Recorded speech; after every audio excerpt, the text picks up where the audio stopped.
Hi, it's Michael Ankrah, founder of Hackner Education and author of my brand new book, Learning Naturally. Today I want to look at chapter one, as I said, and I'm going to try and just get through the highlights of what chapter one is about.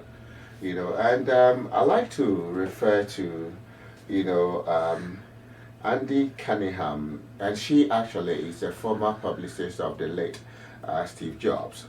And she coined a phrase which she used to describe a peculiar behavior of Steve Jobs, and she called it reality distortion field.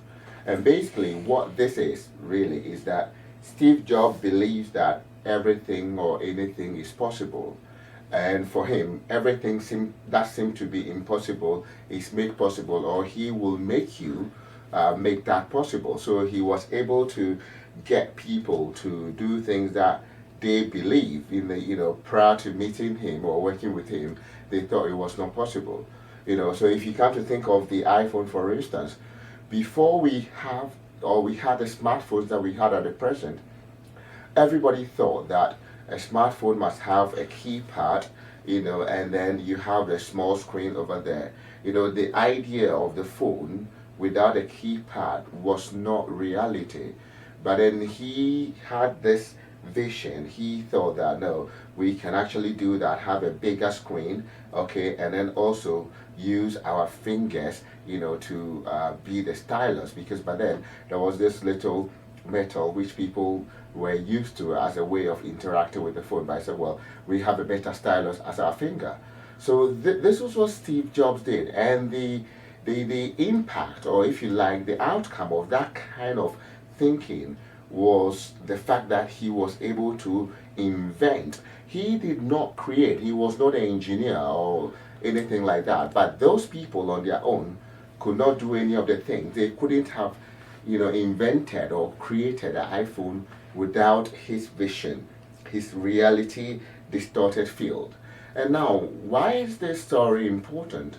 The story is important because I believe that the idea behind whatever we choose to do, if we embark on any activity, the vision that we have for our children, for our schools, for the people of a country is very crucial. And I have this saying that, children or people will rise as high as you set the bar. So if you set the bar there, that's where people are going to be. And if you raise the bar, they try to rise up to the expectation.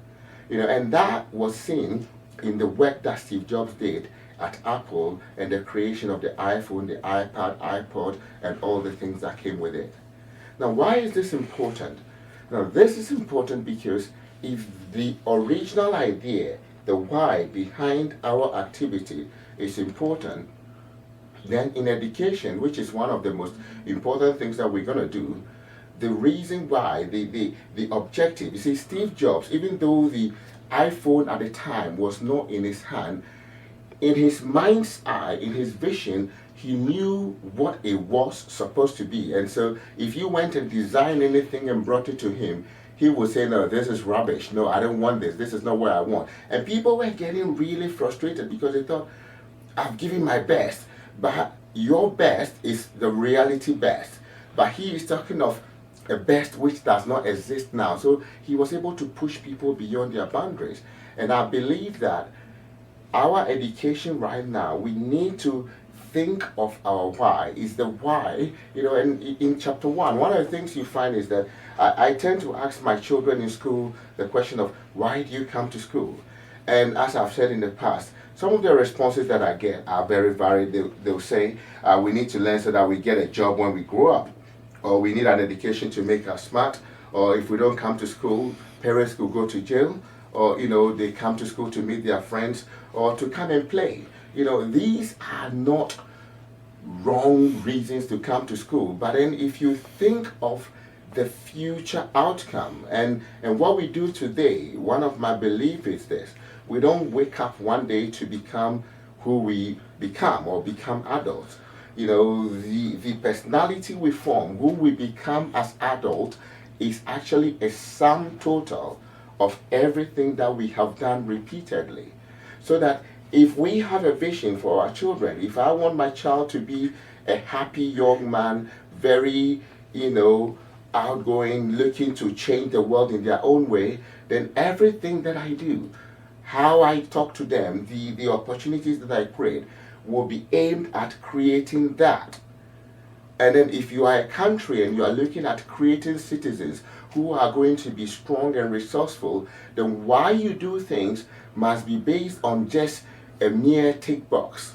So if you ask parents why they send their children to school, most people do that as a matter of course. We all come to buy into this idea that, okay, one of the things you have to do is that when your child gets to a certain age, they must go to school.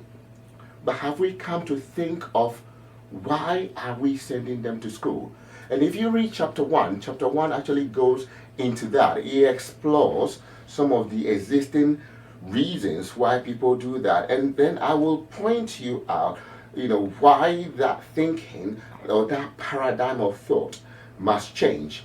Because you see, there was a time where a certain thinking worked. The world looked a certain way. Okay, there was a time where if you got unemployment on the factory line, it would be enough to pay your mortgage, it would be enough to raise a family and do everything else. Now, we live in a time where people will, as a matter of course, change jobs several times.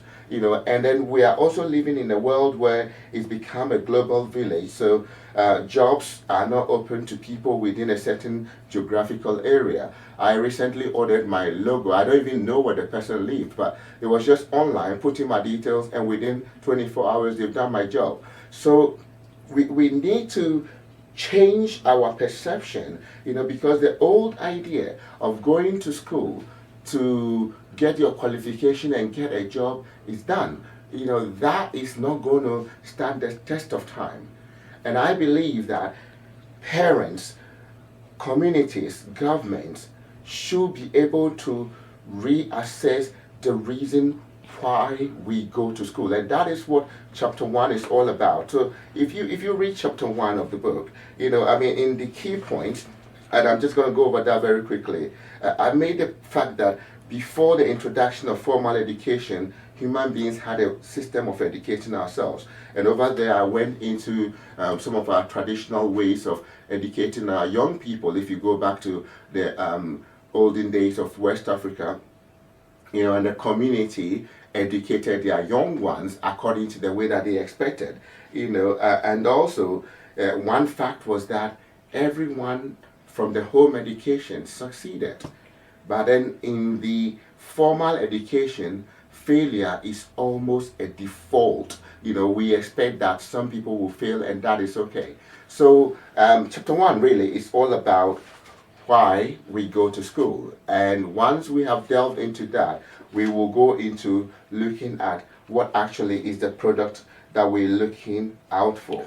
So I really will recommend this book to everyone, because really this is supposed to be a game changer. It is really relevant for parents, for policymakers, for teachers, for anybody who is really interested in the direction of our country, of your family, and of all the things that you choose to do. Because for the citizens of any country to be their most valuable resources, they must be the citizens who are capable of doing the work that needs to be done.